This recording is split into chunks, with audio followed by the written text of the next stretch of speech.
Welcome to Monk's Temple. Please, come in and find a comfortable place to rest. There is no need to adjust yourself into some perfect posture. Simply allow your body to settle as it is. Let your eyes grow soft, or close them gently if you wish. This is not a place of urgent teaching, but of deep listening. We are going to explore a truth that has echoed through the ages, one that speaks directly to the cost of turning away from ourselves. You can, of course, delay this. You can wait for a quieter season of life, for a feeling of readiness that may never arrive on its own. But the teachings of Buddhism remind us with gentle firmness that what we avoid does not leave us. It waits. And it gathers a quiet, compounding weight. Let us begin in a different place than you might expect. Not with a problem, but with a natural state that we have learned to flee. Peace is not found. It is reclaimed. We spend our lives as hunters, seeking peace as if it were a rare animal in a distant forest. We believe it lives on the other side of success, within the perfect relationship, at the end of our to-do list. We chase it, striving and grasping. Buddhism offers a radical redirection of this search. Peace is not an external trophy to be won. It is the native, still water of your own mind, clouded by constant stirring. Peace is what remains when you stop interfering with your own experience. The mind is not inherently chaotic. It becomes turbulent through a lifetime of conditioning, through clinging to what feels good, resisting what feels bad, and the exhausting effort to control the uncontrollable flow of life. Peace isn't created by adding more techniques atop this turbulence. It emerges when the stirring ceases. When you stop adding conflict to the present moment. Avoiding the work of looking inward sustains a powerful illusion that peace is out there. You think, I will be at peace when my finances are secure, when my family behaves, when the world makes sense. This belief keeps you in a state of perpetual, anxious seeking. And seeking, by its nature, confirms a sense of lack. It keeps you leaning into a future fantasy, while your feet stand on the solid ground of the present, ignored. The Buddha taught that peace is not absent. It is obscured. It is the silent background of your awareness, covered over by layers of attachment, by stories of identity, by the frantic noise of distraction, and by the exhausting war you wage against what is. These are not permanent structures. They are habits of mind. And habits can be seen, and in the seeing, they loosen. When these obscurations fade, peace reveals itself. Not as a permanent, blissful numbness, but as a stable, quiet undercurrent beneath the changing weather of your life. You can feel profound grief, and beneath the waves of sorrow, there is an unwavering stillness. You can feel exhilarating joy, and beneath the excitement, the same stillness remains. It is the sky, not the passing clouds. This is why peace feels so fleeting. We glimpse it in moments of surrender, when we are too tired to fight, in deep meditation when the mind briefly settles, in nature when our personal stories fall away. Then we lose it. We think peace abandoned us. It did not. We turned away. We picked up the old burdens of worry and control, re-engaged the battle, and walked away from the quiet sanctuary that is always within. Therefore, reclaiming peace is an act of profound honesty. It requires seeing, without flinching, how much of your daily suffering is not imposed by life itself, but is generated by your relationship to life.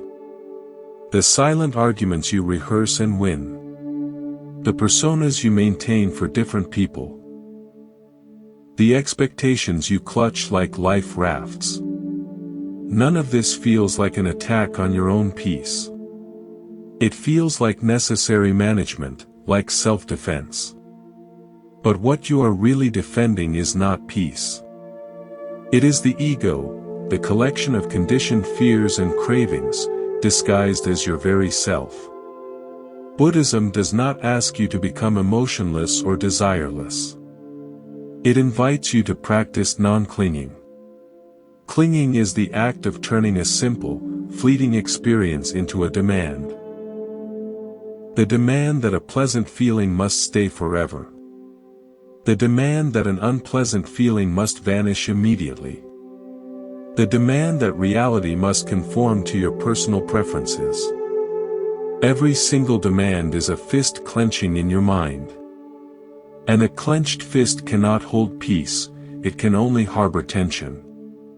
Peace returns in the moments you unclench. It happens not in dramatic epiphanies, but in quiet, almost invisible surrenders. The moment you feel a spike of anxiety and, instead of spiraling into a story about why, you simply feel the physical tightness in your chest. The moment a jealous thought arises about a colleague, and you let it pass without building a case against them in your mind. The moment a long-held plan collapses, and you feel the sharp sting of disappointment while also noticing the sound of rain against the window.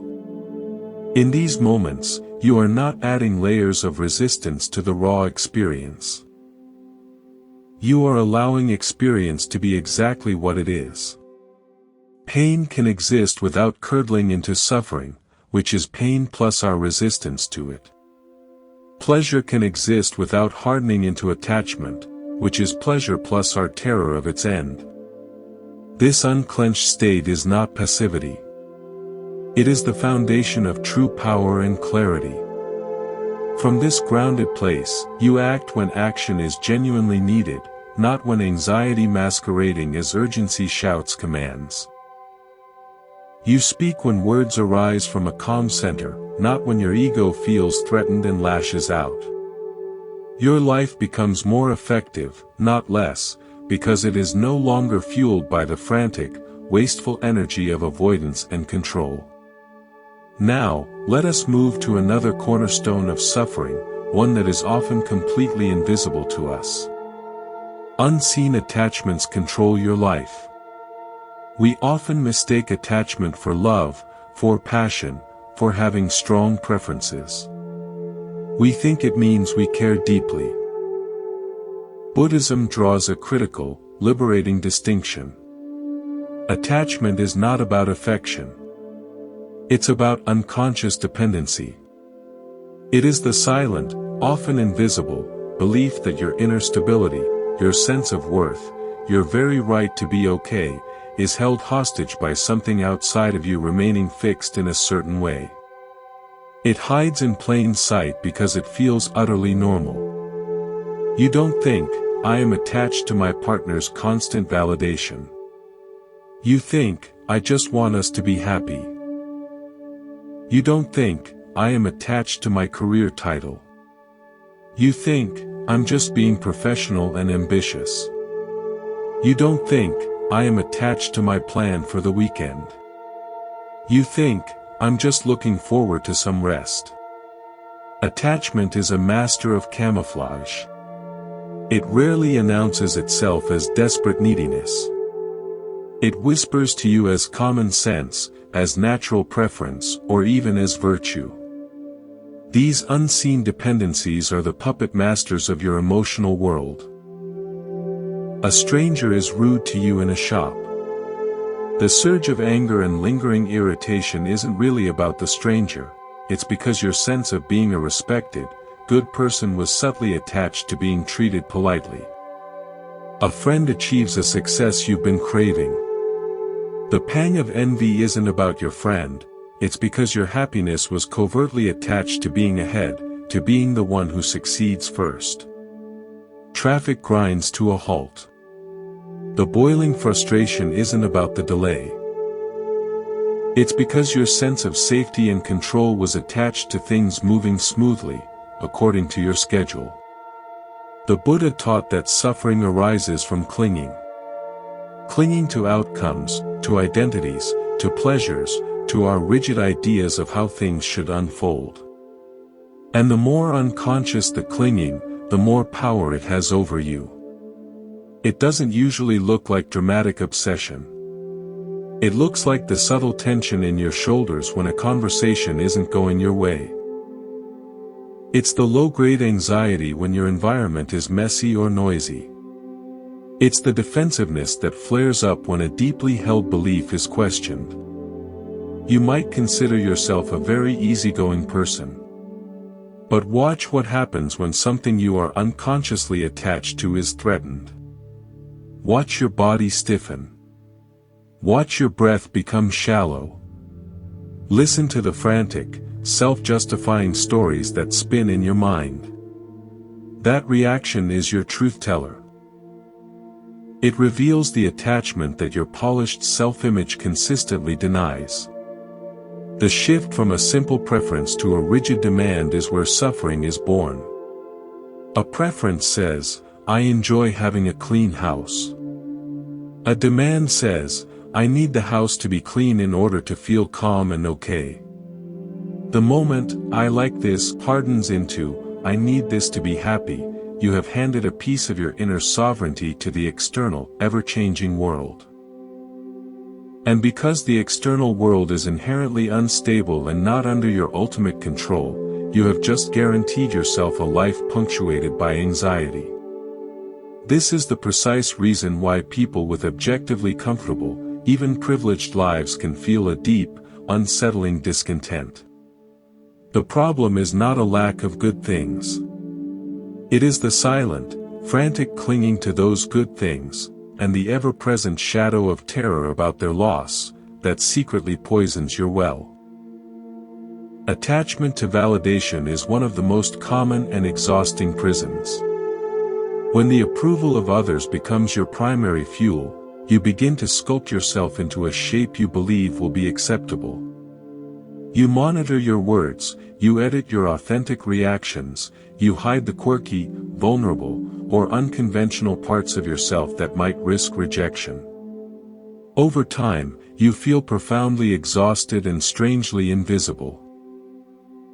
You may be surrounded by people who like you, but what they like is the carefully constructed costume.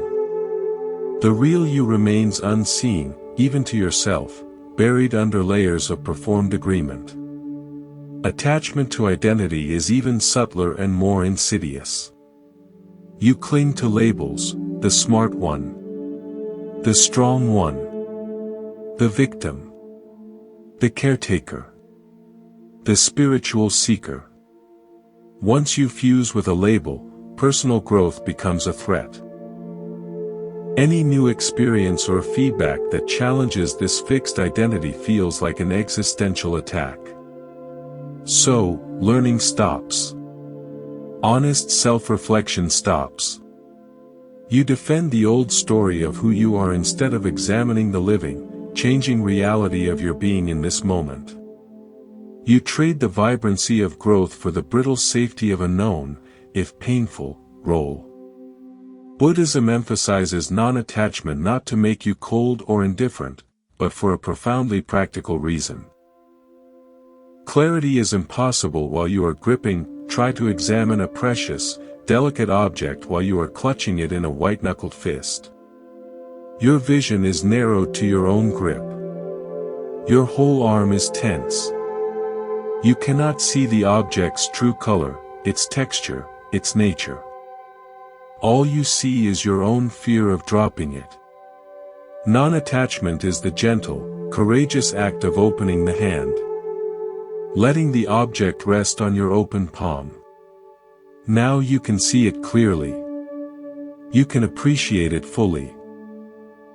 And if a wind should come and carry it away, you will feel the loss, yes, but your hand will not be broken from the clutching. Your peace was in the openness of the hand, not in your ability to crush the object into permanence. Avoiding inner work is what keeps these attachments lurking in the shadows. And shadow attachments are the most controlling of all. You don't argue with them, you simply obey their commands and then call those commands, my personality, or just the way things are. When you bring the light of mindful awareness to an attachment, you perform a simple but profound magic, you introduce space. In that space, the compulsion weakens. You might still deeply care about your work, your relationships, your creative projects. But you are no longer owned by them. Your fundamental well-being is no longer tied to conditions you cannot control. Let me tell you a story about a master cabinetmaker I once met. He was building an exquisite cabinet from cherry wood, and one board had a slight, almost imperceptible twist in its grain. The wise approach would have been to work with that twist, to plane it carefully, to understand its nature and incorporate its character into the design. But he was impatient that day. He didn't want to take the time. So he forced it. He used strong clamps and screws to pull the warped board straight against its will, forcing it to conform to his perfect blueprint. For a while, it worked. The cabinet looked flawless. But wood is a living material, it responds to humidity and temperature. Over months, that board, under immense internal tension from being forced, began to pull. First, a tiny crack appeared in a joint. Then a door wouldn't close properly. Within a year, the beautiful cabinet was racked, unstable, its integrity destroyed. He told me this with profound sorrow. I avoided 5 minutes of honest work with the plane, he said. I chose force over understanding. The board didn't change, my avoidance changed everything. Our unseen attachments are like that warped board. We force our lives, our relationships, our self-image into a blueprint of how things should be, using the clamps of control and the screws of expectation. We avoid the honest work of understanding the true grain of our experience. And over time, the internal tension we've created will pull the entire structure of our lives out of true. This is why avoidance does not remove suffering. It postpones it. And during the postponement, it compounds. Avoidance feels like relief, this is its dangerous allure. When you turn away from a difficult emotion or a troubling truth, there's an immediate drop in physiological tension. Your nervous system relaxes. The mind, interpreting this as safety, learns the behavior, looking away equals feeling better. It mistakes the cessation of resistance for healing. But you haven't healed a wound by closing your eyes, you've just decided to let it fester in the dark, where it can grow in unseen ways. Postponed pain doesn't vanish, it undergoes a sinister evolution. Unexpressed anger doesn't dissolve, it mutates into passive aggression, chronic irritability, a sharp tongue that leaks bitterness into unrelated moments. Unexamined grief doesn't evaporate. It embeds itself in the body as chronic fatigue, a sunken posture, a loss of vitality for things you once loved. Unfaced fear doesn't keep you safe, it silently takes the wheel of your life, dictating your choices from the shadows, making your world smaller and smaller in the false name of security. Buddhism states this with unflinching clarity: what you resist, persists. Not because of cosmic punishment, but because resistance is still a form of relationship, a form of energy directed at the thing. To fight something, or to flee from it, is to give it your attention. Turning your back is still a way of engaging, it's engagement through denial. You can suppress a thought, but suppression doesn't delete the neural pathway, it just drives it underground, where it continues to influence your perceptions, biases, and reactions from a hidden command center. You can numb an emotion with distraction or substance, but emotions are not inert data, they are vital signals from your entire being. A numbed signal doesn't stop transmitting, it distorts, causing malfunctions in other systems, your physical health, your intimacy, your capacity for clear decision-making. This mechanism explains why people feel haunted by the same issue for decades. It's why you might repeat the same destructive relationship pattern with a new person wearing a different face. It's why the same core conflict, over respect, over control, over worth, manifests at work, then at home, then among friends. The external circumstances change, the sets and costumes are different, but the internal, avoided root remains untouched, pushing up its poisonous shoots in every fertile patch of your life. Avoidance doesn't make you stronger or wiser. It makes you more unconscious.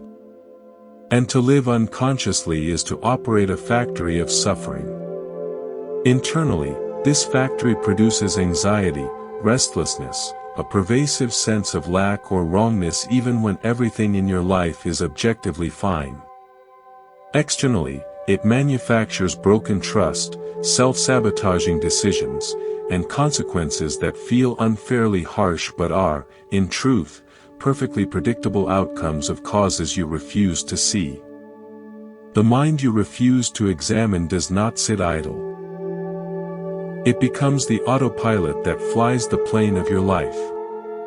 It decides what you notice, threats, evidence for your insecurities, and what you ignore, opportunities, evidence of your own goodness. It curates your memories, highlighting those that reinforce old painful stories and fading those that contradict them. It determines which thoughts feel like undeniable truths and which never get a fair hearing in the court of your awareness. Most of us believe we are rational captains of our ship. We are not. We are often conditioned sailors, following maps drawn by childhood wounds, while avoidance ensures we never stop to check the compass. The way through is counterintuitive. It begins not with a grand fight, but with a conscious cessation of flight. Awareness is the compass. Inner work starts precisely at the moment you stop running from discomfort and, instead, turn gently toward it. Not to fix it, not to judge it as good or bad, but simply to observe it with curiosity. Ah, this is what frustration feels like in my body, heat in the face, tightness in the jaw. This is the story my mind is telling about it, this always happens to me. That simple, brave act of turning the light of your own attention onto the avoided thing begins to break the cycle. Observation introduces space. In that space, the emotion's urgent, all-consuming quality diminishes. It transforms from a monster that is you into a passing storm that you are experiencing. This is not pleasant work. Anyone who tells you it is not being honest. Sitting with raw discomfort goes against every instinct trained by a lifetime of avoidance. Every cell in your body that has learned "look away equals safety" will scream at you to escape. That very screaming is the habit you are dismantling.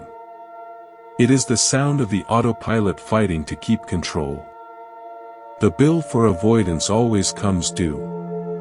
You don't pay at the register, so you believe the transaction is free.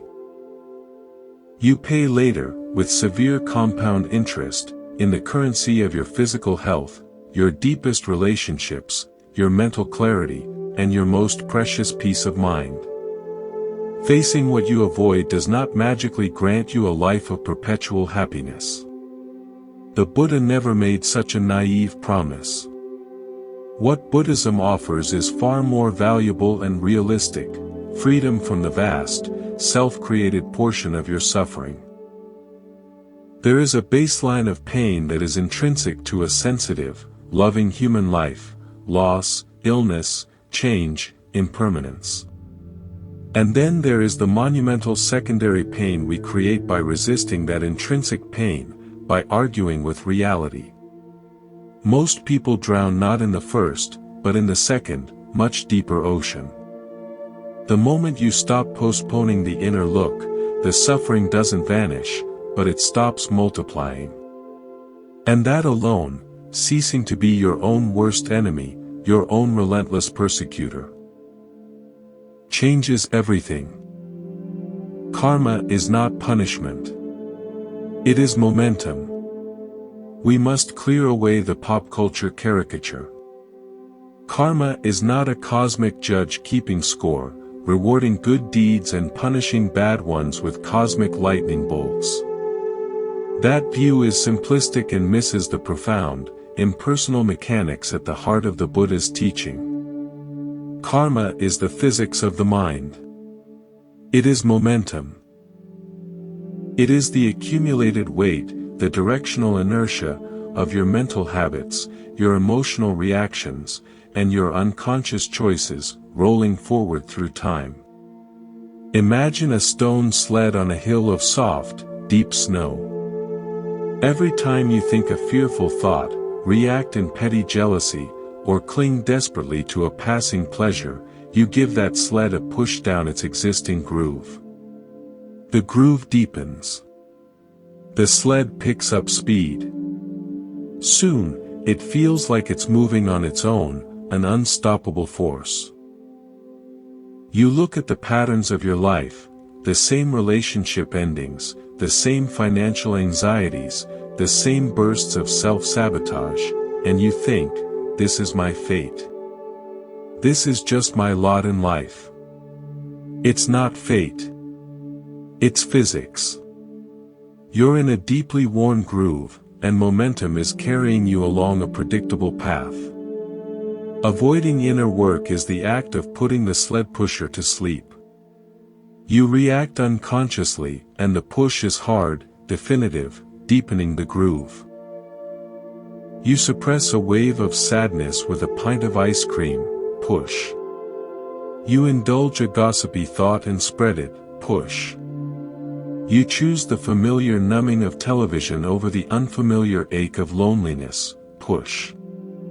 Each push feels insignificant in the isolated moment. It's just this once. But karma is the meticulous accountant of the insignificant. It tallies every single, seemingly minor push. Nothing is lost or forgiven, it is all added to the momentum. The weight builds quietly, invisibly, until one day you're hurtling down the hill, headed straight for the same tree you've hit 3 times before, screaming internally, "How did I get here again?" The answer is the groove. The momentum.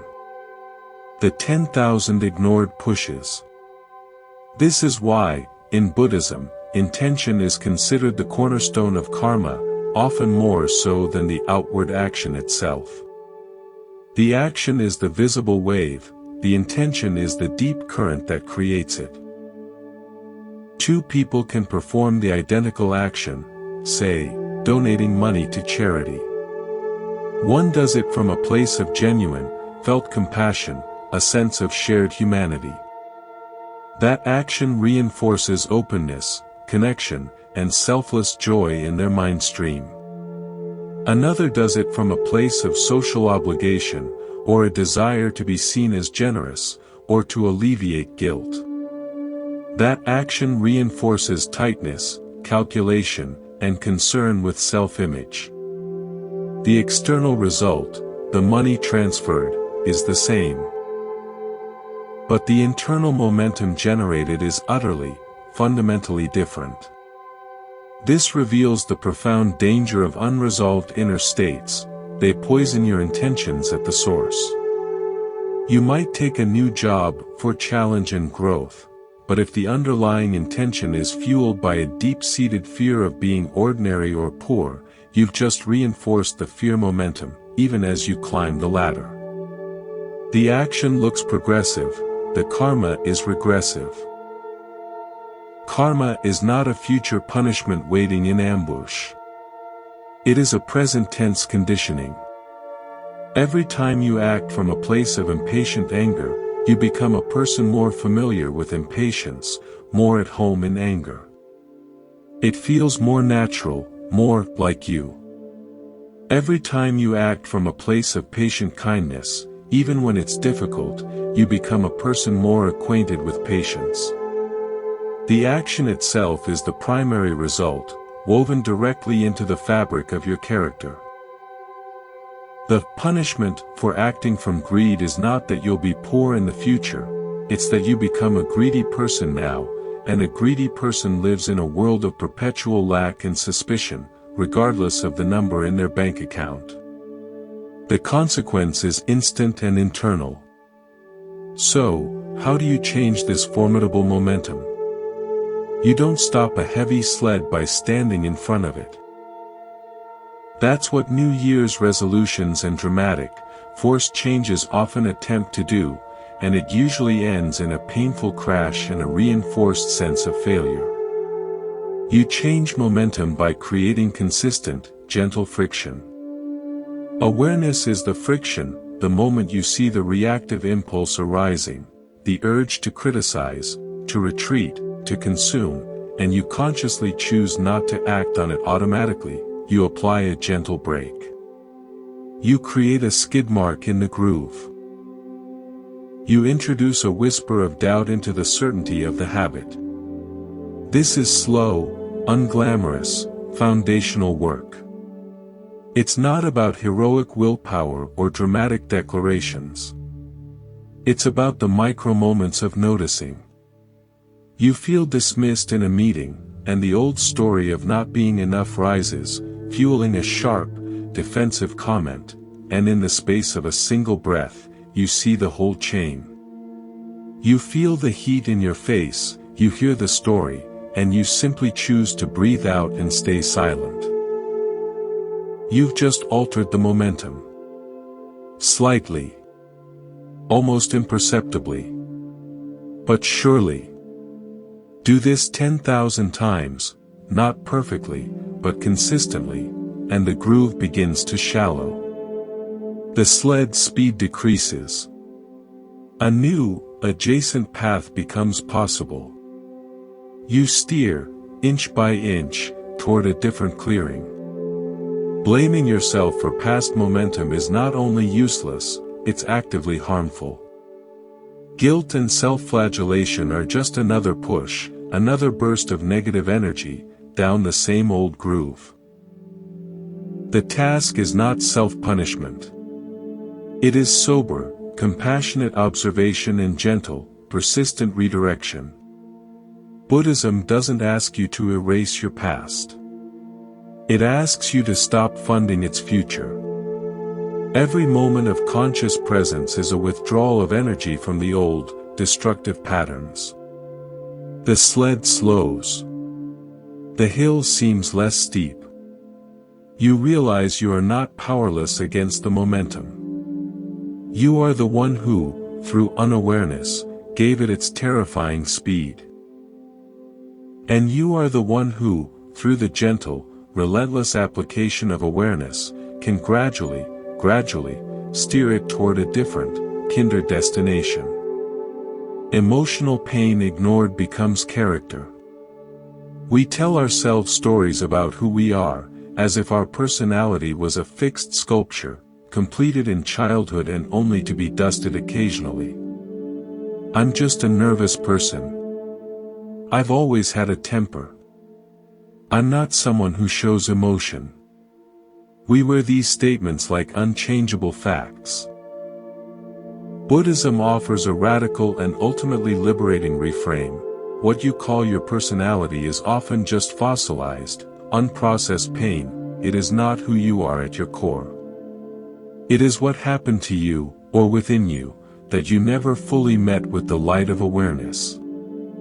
Emotional pain is energy in motion.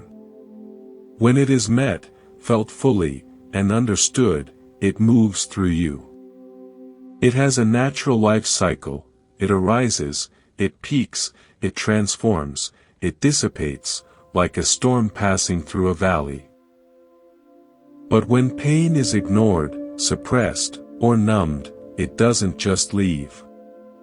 Energy cannot be destroyed, it changes form. So it settles. It crystallizes. It becomes a permanent, rigid feature of your inner landscape. Unexpressed grief doesn't vanish, it becomes a chronic slump in your posture, a permanent background fatigue, a loss of sparkle in your eyes. Unfaced anger doesn't disappear. It becomes a sharp, ready tongue, a hair-trigger impatience with small things, a lens that sees hostility and disrespect in neutral glances. Unacknowledged fear doesn't keep you safe, it becomes a need for rigid control, a life of what-if scenarios that strangle spontaneity and joy. This is where the real, lasting damage occurs. It's no longer just an inner, private ache. It becomes behavior. And behavior creates your world. The person carrying unprocessed anger creates conflict wherever they go, then uses that conflict as proof that people are difficult, reinforcing and justifying the original anger. The person with unresolved shame becomes a perfectionist, sets impossible standards, inevitably fails, and uses that failure as fresh evidence of their fundamental flaw, deepening the shame. The pain becomes a self-fulfilling prophecy, a closed loop that feels like destiny, like just how I am. I think of a university professor I knew, a man of towering intellect but crushing bitterness. He could dismantle a student's flawed argument with surgical, merciless precision. He prided himself on his realism, his refusal to suffer fools. Students feared him. One afternoon, after a particularly harsh seminar, I found him alone in his office, looking utterly drained.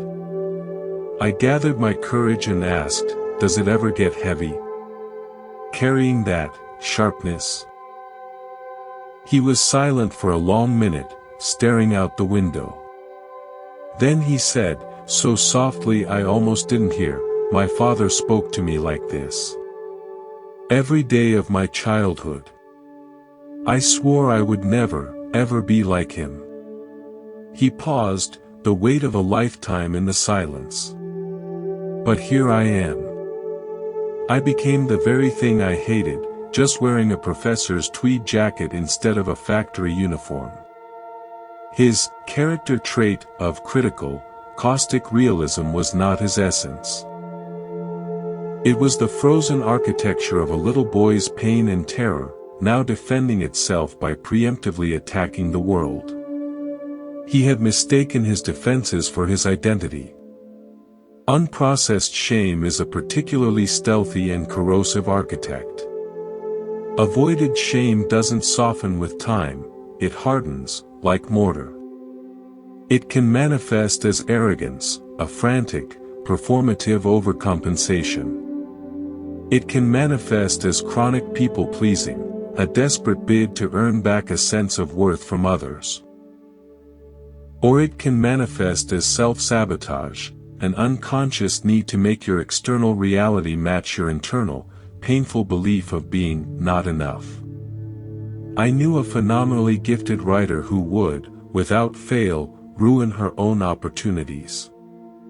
A book deal would lead to a missed deadline born of paralyzing procrastination. A speaking invitation would trigger a mysterious illness. She was baffled and despairing of her own behavior. In time, she touched a deep, childhood-rooted sense of being wrong and unworthy of attention or love. The shame was so ancient she didn't feel it as a passing emotion, she felt it as a fundamental truth.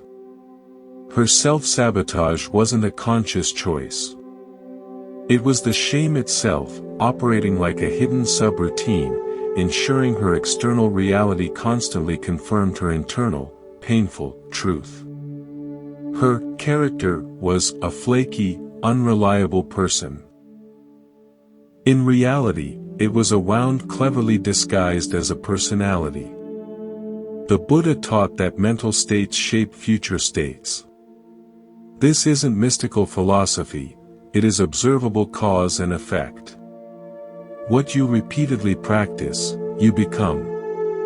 If you repeatedly practice suppressing grief, by staying relentlessly busy, by saying, "I'm fine," by swallowing the tears, you become a person whose habit is numbness. Numbness, practiced daily, becomes your disposition. A disposition, practiced over decades, solidifies into what you and others call your character. You say, "I'm just not an emotional person." No. You are a person who has practiced not feeling emotions until the practice itself feels like nature. The way out of this fossilized state is not to analyze the pain to death with more thinking. You cannot think your way out of a feeling you never fully allowed yourself to feel. The way through is to allow the fossil to thaw in the warm space of compassionate awareness. This is the true discipline of inner work, to sit with the raw, previously avoided pain without immediately reaching for the old strategies.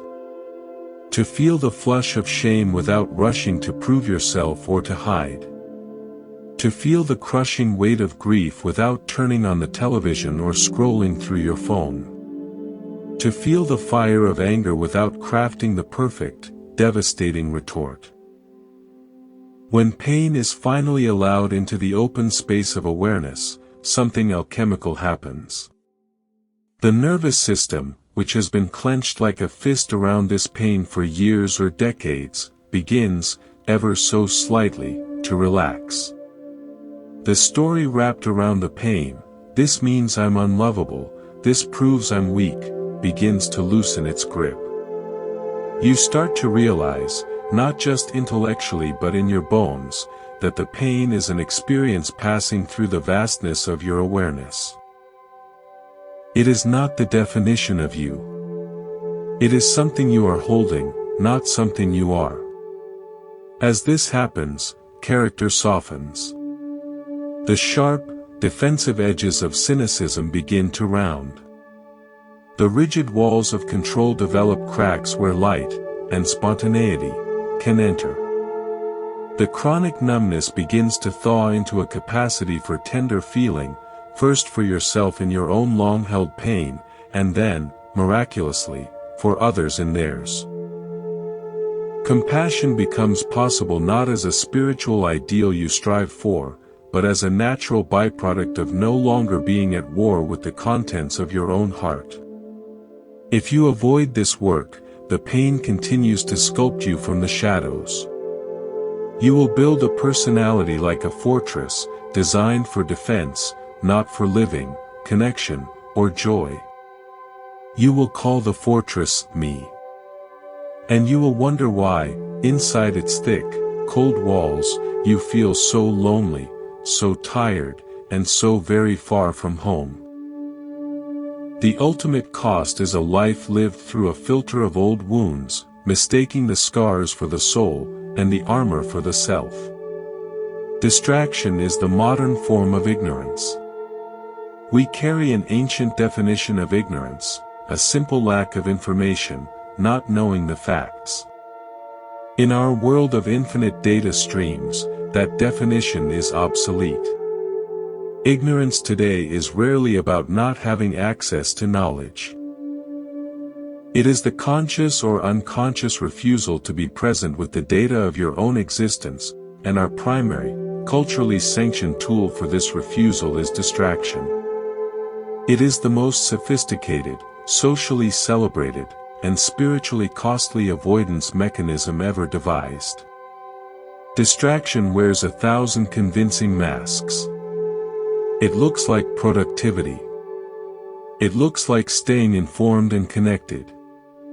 It looks like entertainment, relaxation, and even self-improvement. You are busy, you are scrolling, you are learning, you are consuming. It all feels so active, so engaged. But Buddhism would ask a piercing question: engaged with what? Constant, curated stimulation is not engagement with the raw, immediate reality of your life. It is a meticulously constructed escape from the quiet, unedited truth of your inner world. The mind is a quick and pragmatic learner. It discovers that silence and stillness are uncomfortable. In silence, the unresolved material, the worries, the regrets, the loneliness, rises to the surface. So the mind, like a clever assistant, invents endless busywork to avoid opening that filing cabinet. It reaches for the phone, the next podcast, the urgent task, the random internet search, anything to keep the spotlight of attention pointed firmly outward. Over time, this becomes the default setting. You forget there even is an inner filing cabinet. You become a full-time administrator of external stimuli, wondering why you feel so empty, so managed, and so devoid of genuine vitality. This fragmentation of attention has a devastating consequence. It prevents you from seeing the most important patterns in your life, your own. If you are always jumping from one stimulus to the next, you never sit in one place long enough to notice the recurring themes of your inner weather. The same self-critical thought arises when you're tired, when you receive feedback, when you're alone at night. But because you immediately distract yourself, you never connect these dots. You live in a series of isolated, confusing incidents. Why do I feel so awful today? Never seeing the underlying formula, the hidden algorithm, that generates the feeling. Distraction keeps you ignorant of your own operating system. I recall a young man who attended my talks, a true, self-optimization enthusiast. His life was a waterfall of podcasts on peak performance, videos on neuroscience, books on Stoic philosophy. He could debate the nuances of cognitive behavioral therapy and quote modern mindfulness gurus. Yet, his personal life was marked by shallow, fleeting relationships and a deep-seated anxiety about making any real decision. He came to me frustrated. I know all this stuff. I understand the concepts better than most. Why is my life still so messy?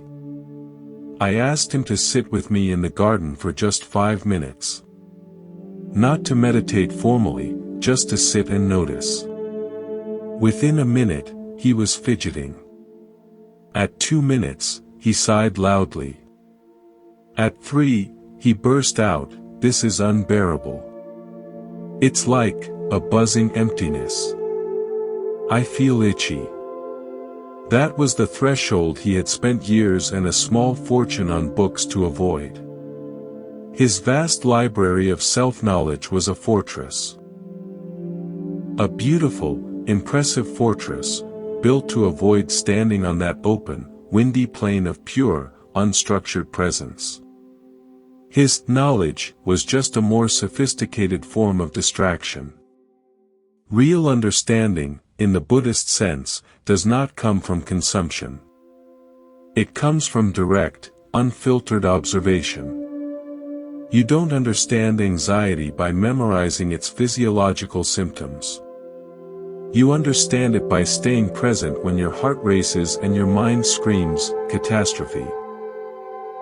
And you choose, instead, to feel the racing, to listen to the scream, and to not move.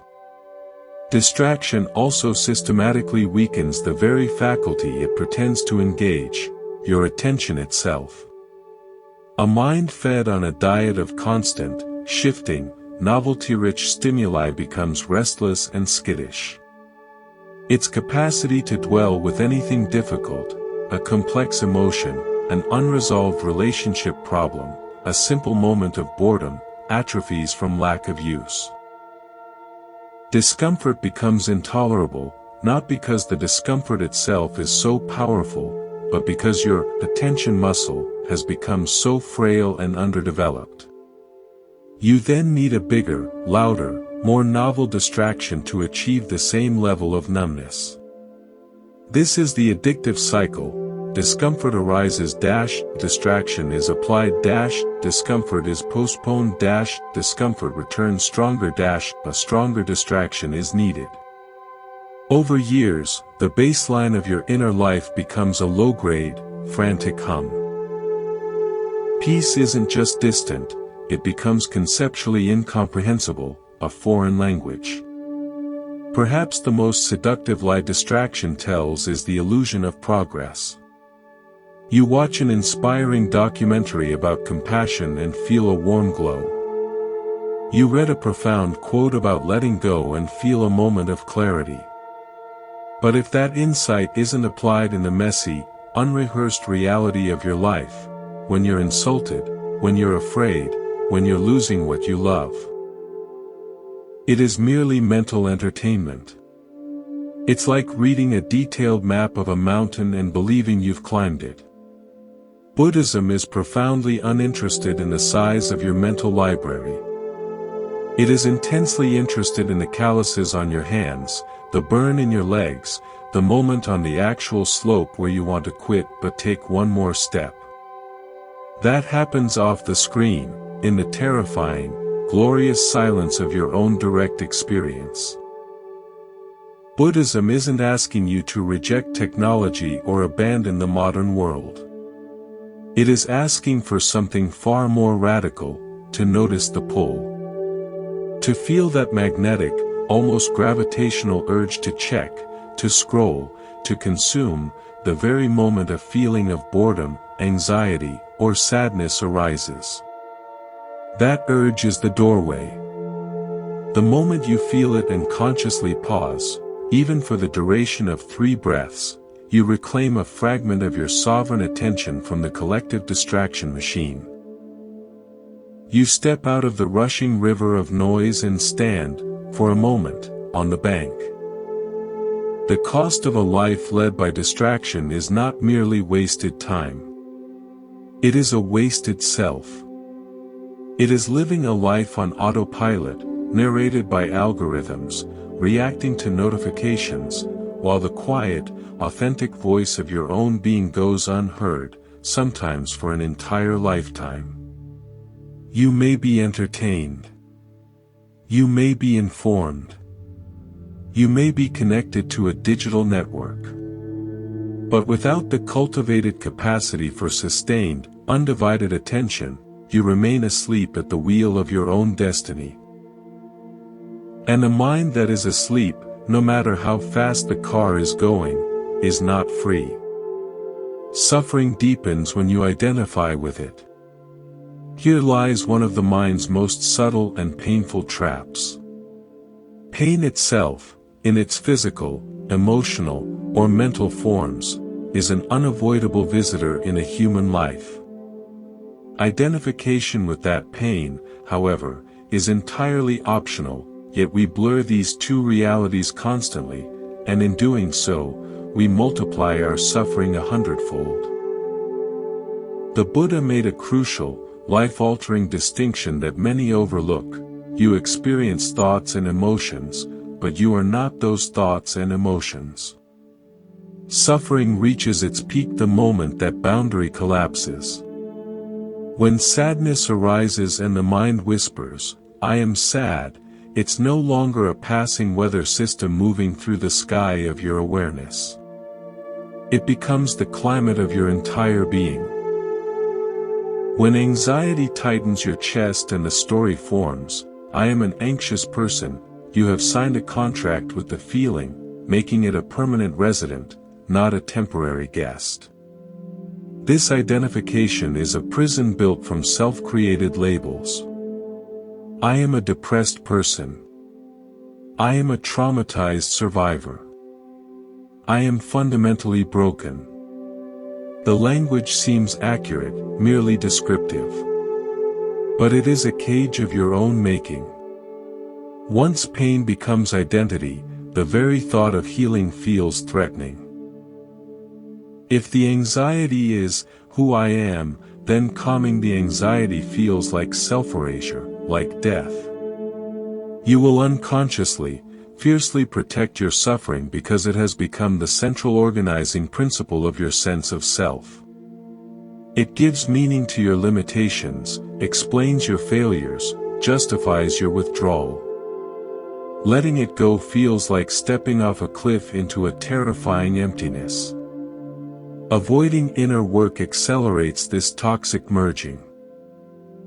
When you don't examine pain, you never get the chance to contextualize it, to see its impermanent, conditioned nature. It remains raw, personal, and absolute. The mind has no distance from it, so it fuses with it.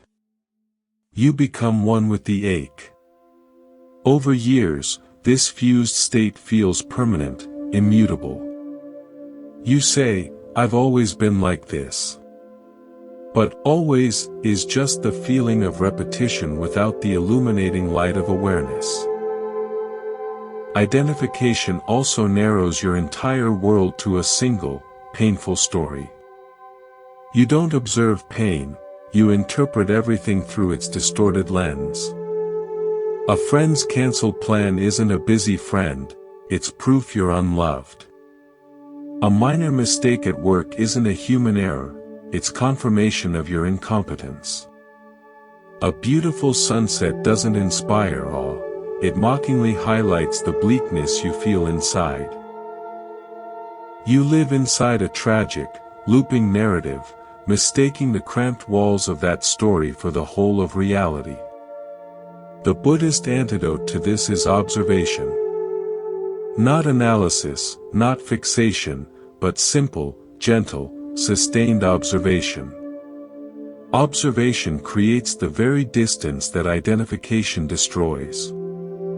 It creates space. And in that space, a critical, liberating insight arises, impermanence, when you watch an emotion closely. Really sit with the full, embodied feeling of rage, or shame, or longing, you notice it changes. It pulses. It intensifies. It shifts location in the body. It mutates into sadness or weariness. It fades. It may return, but it is never static. This direct, experiential knowledge undermines the core belief of identification, that this is me, solid and unchanging. You see it as a process, a dance of energy and sensation, not a fixed entity called my depression or my anger. This requires immense courage. To stop identifying means to stop defending the well-rehearsed story of how I am. It means dropping the armor of your diagnoses and personal histories, even if they've been your shield, your explanation, your identity for years. It can feel like freefall. Who are you without your pain? The fear is profound and real. Buddhism acknowledges this fear completely. It asks you to look at that fear, too, the fear of being without the familiar, painful self. And to observe it with the same gentle attention. I worked with a war veteran once. His identity was forged in combat and sealed by a diagnosis of PTSD. I am broken, he'd say. I am damaged goods. This is just who I am now. His entire life was organized around this identity, the therapy appointments, the support groups, the understandable withdrawal from a civilian world that couldn't understand. His suffering was immense, but it was also familiar, a badge of both horror and a twisted form of honor. Suggesting he might not be his trauma felt like an insult to his very real experience. The breakthrough didn't come from trying to fix him or replace his story. It came from a simple practice of noticing sensations. Where do you feel the brokenness right now, in this moment? In my chest. It's a heavy, black ball. Okay. Can you just feel the weight? the sensation of darkness or pressure.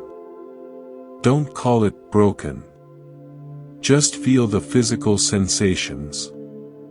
Over weeks, he began to differentiate. There was the tight, heavy, burning sensation in his chest.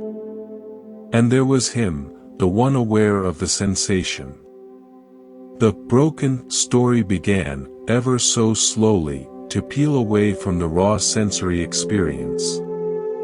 One day, during a meditation, he opened his eyes, tears streaming down his face, and said, "It's just energy. It's terrible, painful energy, but it's not me." That separation was the beginning of his true healing. He could finally hold the pain without being the pain. This does not mean spiritually bypassing your pain, denying it with affirmations like, "I'm not angry, I'm just experiencing energy." That is just a new, more spiritual form of identification. It means allowing the full, brutal reality of the pain to be present, while softly remembering, this is being experienced. Not, this is me. The pain can be excruciating. It can feel all-consuming. But it is a visitor in the vast house of your awareness, not the owner of the deed. When you learn to rest as awareness itself, the spacious, cognizant background, rather than as any particular content of awareness, pain, joy, boredom, suffering loses its ultimate, defining grip. Pain arises. Peace arises. Boredom arises. They are all equal in their arising and their passing. You are the open sky for all of it. This shift does not happen overnight. Identification has the momentum of a lifetime. The mind has practiced "I am this feeling" for decades. But every moment where you consciously note aching instead of "I am a failure," or tightening instead of "I am an anxious person," is a single stitch undone in the tight, suffocating garment of false identity. The deepest, most unnecessary suffering is not the pain you feel. It is the silent, unquestioned, foundational belief that the pain is who you are. And that belief, once brought into the clear, steady, compassionate light of your own awareness, begins to unravel all on its own. You will pay either with discipline or with regret. This is the final, unavoidable arithmetic of the inner life. There is no third column. No exemption. No free pass. A price will be paid, the only variables are the currency and the timing. You will pay with the steady, upfront currency of disciplined attention, or you will pay with the heavy, backloaded debt of regret. There is no scenario where you avoid the cost of confronting, or avoiding, yourself. Inner work demands discipline. Not the harsh, militaristic discipline of punishment, but the quiet, steadfast discipline of a gardener tending a delicate plant.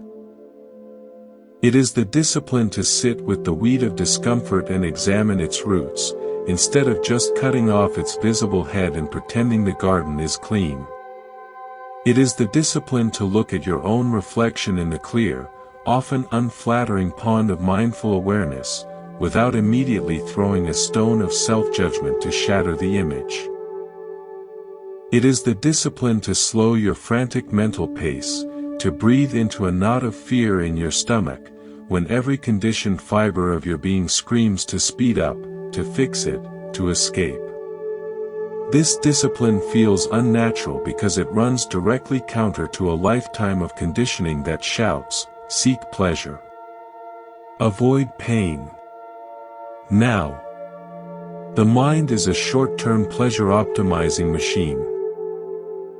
It wants the candy bar of distraction, the anesthetic of numbing, right now, even if it knows with absolute certainty the sugar crash or the hangover is coming later. Discipline asks you to adopt a longer, wiser timeline. To willingly taste the present, honest bitterness of a difficult truth, in order to avoid the slow, systemic poisoning of your future self. Regret is the opposite transaction. It is suffering, but stripped of all utility, all potential for growth. It is pain that teaches nothing because it arrives after the classroom has closed, after the test has been failed. People imagine regret as a dramatic, cinematic wail of anguish.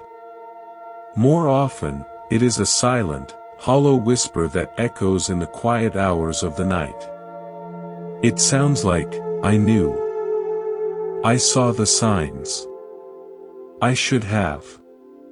Why didn't I just?"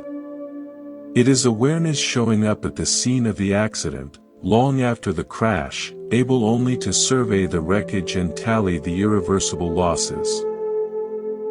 It is the most useless, most heartbreaking form of suffering. Buddhism emphasizes timely effort. Not frantic urgency, not lethargic postponement, but timeliness, the understanding that the present moment is the only point of leverage you will ever truly have. The past is a ghost, the future a phantom. Now is the only real place where the momentum of karma can be nudged, where the groove of habit can be shallowed. To delay inner work is not a neutral act of waiting. It is an active choice to deepen the grooves, to strengthen the negative momentum, to hand your future self a heavier, more cumbersome burden to carry. The discipline of inner work isn't about grand, sweeping, Tuesday afternoon transformations. It is about the microfidelity of returning. Again and again. You catch yourself lost in a hurricane of worry about tomorrow, and you gently guide your attention back to the feeling of your seat on the chair, right now.